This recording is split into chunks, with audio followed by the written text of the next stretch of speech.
Olá, e agora, né, a gente volta nessa videoaula com redação para o Enem, tá certo? E assim, eu começo a aula, né, explicando. Nós tivemos nesse período, pessoal, uma inovação, que foi uma redação construída gradativamente. A P1, a proposta, era fazer a introdução. Muitos de vocês nem leram, né? Aí fizeram a redação toda. Aí depois disseram que eu estava repetindo, né, a proposta, mas não era, porque a P2 era para fazer o desenvolvimento, e agora a global a gente vai fazer a conclusão. Então a gente tem aí uma etapa para que a gente possa pelo menos escrever, conseguir elencar pelo menos um texto, porque a gente vem de um histórico, né, de não produção textual por parte dos alunos de terceiro ano. Então, a gente está primando pela qualidade e não pela quantidade. Entendendo que se você, pelo menos num período todo, escrever um texto com qualidade, com coerência, atendendo as competências trabalhadas nas aulas, levando em consideração os elos coesivos, conectivos, as propostas de intervenção, a gente vai estar ajudando, a gente vai estar garantindo o seu sucesso no Enem, tá bom? Então, vamos à proposta da aula de hoje. Então, a gente tem aí qual é terceiro ano, a importância de escrever bem, né? Por que a gente vem com essa análise inicial? Porque é oriundo do que foi visto nas aulas com vocês, tá certo? Que a comunicação é essencial na vida de qualquer pessoa não é nenhuma novidade para nós. Bem, pelo menos não deveria ser. Afinal, para resolver coisas simples, coisas do dia a dia, precisamos nos comunicar. E quanto mais eficiente essa comunicação, mais produtivo, né, será o nosso relacionamento. E a fala não é o único meio de promover a comunicação, nós sabemos. Ela também acontece por sinais, expressões faciais e pela escrita.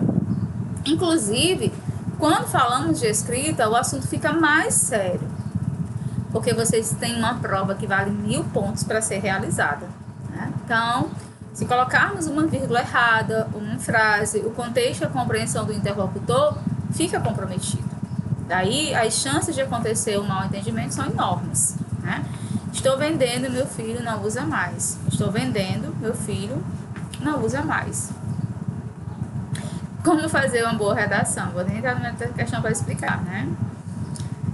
Primeiro, gente, que escrever é uma norma, são regras, né? Bom fazer uma redação exige esse domínio, esse entendimento.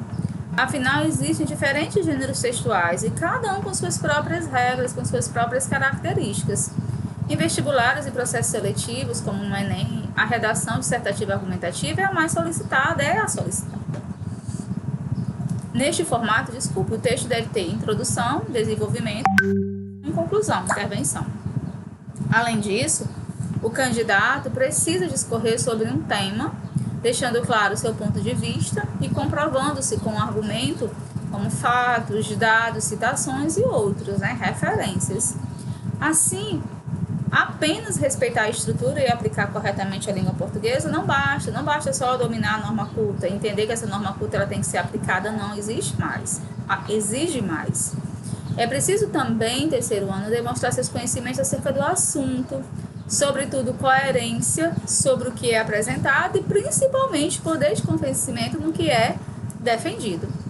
Aí, professora, eu tenho dificuldade, eu tenho escutado muito essa devolutiva de vocês, né? Me preocupa, me deixa de uma certa forma angustiada, porque querendo a nossa distância física, né? Não dá para vocês essa segurança, eu gravo os áudios, eu gravo essa videoaula, eu vou pro Meet, mas é como se faltasse algo, e eu não queria que vocês sentissem isso.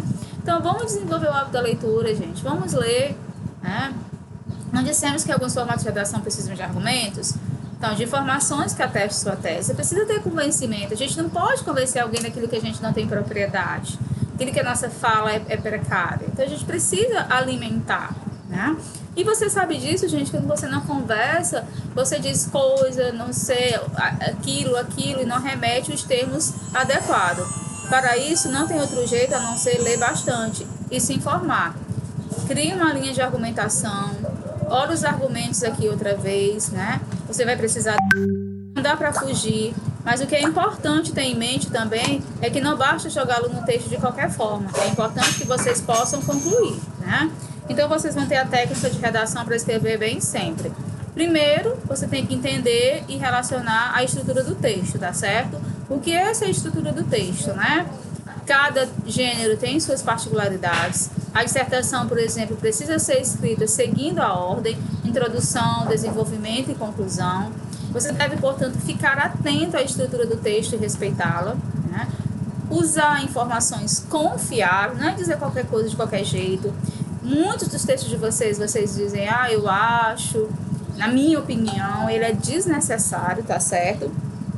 Ao apresentar informações para argumentar o seu texto, tenham o cuidado de fazer uma boa seleção. E mais uma vez aqui, eu venho em defesa do rascunho, gente. O quanto é importante vocês terem o hábito de usar o rascunho. Veja o rascunho como um aliado, gente, como algo que vai ser produtivo para vocês. Imagine, gente, se vocês tivessem que fazer uma redação, né, a sua redação, sem nem a possibilidade de pensar antes, seria muito mais difícil, né? Aquela afirmação que a sua tia mandou pelo aplicativo de mensagem não vale. Aquele comentário da aula ironizando o professor também não, tá certo? Não fuja do tema, né? Se o seu texto pede para falar de abacaxi, não vai falar da maçã, certo? Embora isso seja básico, o que vale de dica aqui é revisar e se certificar de que o tema da redação foi compreendido, gente. Você precisa compreender. Quando alguém conversa com você, que você vai responder alguma coisa para alguém, você só responde se você tiver entendido. Às vezes você responde para se livrar da situação. Então, não escreva para se livrar do problema. Não escreva para você fugir da prova do Enem. Escreva, gente, entendendo que a sua vida profissional, a sua vida acadêmica, que o seu ingresso na universidade pública tem um objetivo, um propósito, e que é possível, tá certo? Aí a gente vem aqui, né, a pedido, uso adequado de conectivos. Chamamos de coesão as relações de sentidos presentes, né, que vai responder a matriz na superfície do texto. Nessas relações de sentidos, conectivos textuais colaboram para a construção de um texto coeso, tendo como principal função estabelecer uma relação semântica entre os elementos do discurso, fazendo com que eles sejam dependentes ao formar uma espécie de elo que permite o encadeamento lógico das ideias de um texto. Nesse contexto, o uso adequado dos conectivos contribui para a estruturação da sequência de um texto, conferindo a ele maior legibilidade, certo? A aplicação desses termos deve ser feita de maneira correta, né? Pois o uso inadequado dos conectivos terceirizantes pode provocar relações de sentidos diferentes do qual você está querendo comunicar, né? Que não é o esperado. Os principais conectivos utilizados são as conjunções, né? Palavras responsáveis por relacionar parte da oração ou orações de um período, mas não basta decorar uma lista interminável de conjunções. É preciso saber quando e como usar cada uma delas, já que na língua, o contexto da comunicação, seja ela oral ou escrito, é o fator que determinará a construção dos sentidos do texto, né?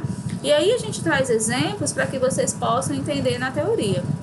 Sendo assim, observe o uso correto de algumas conjunções no exemplo abaixo. Não pare agora, depois da publicidade. Embora Marcelo tenha saído de casa com certa antecedência, chegou atrasado ao estágio para assistir ao jogo, que definiria os finalistas do campeonato, porque o trânsito estava congestionado. A conjunção embora, né, tem como principal função introduzir uma oração que encerra uma ideia de concessão, né? Pois apesar de ter saído de casa com certa antecedência, Marcelo acabou se atrasando para assistir a partida de futebol.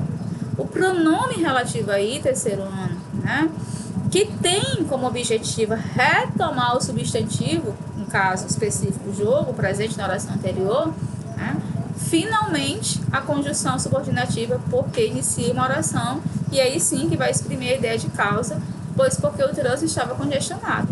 Motivo, né, razão. Marcelo não chegou a tempo para assistir o início da partida. Então você deve ter observado que o uso adequado das conjunções foi fundamental para estabelecer uma relação de sentido eficiente. É preciso cuidado na escolha dos conectivos, pois cada um deles, apesar de aparentemente apresentarem valores idênticos, tem uma utilidade específicas. Lembre-se de que para cada tipo de relação que se pretende estabelecer entre as orações, existe uma conjunção, né, que se adaptará perfeitamente a ela. Aí a gente tem esse cuidado, né, o início, o meio e o fim da redação. você vai ter que elaborar a sua intervenção, tá certo? Mas não fique preocupado em apresentar uma solução final.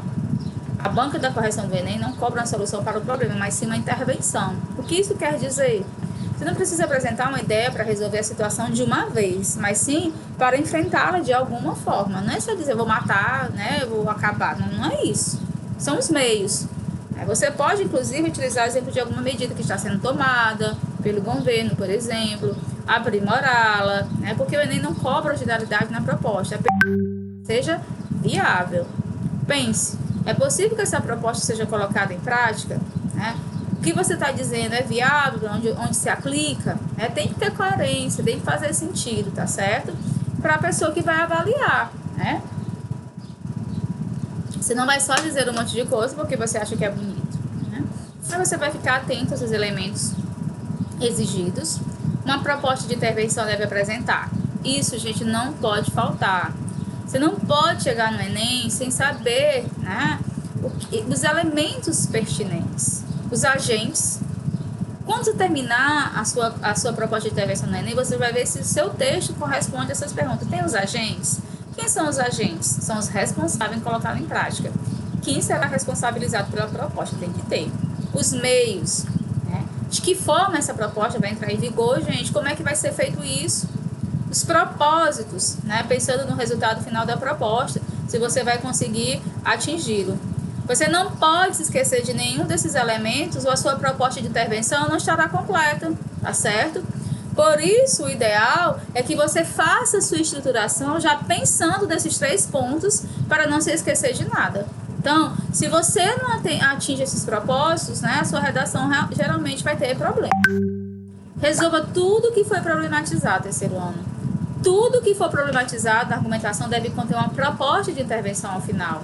Portanto, o número de propostas é variável de acordo com o que você foi apresentado por você.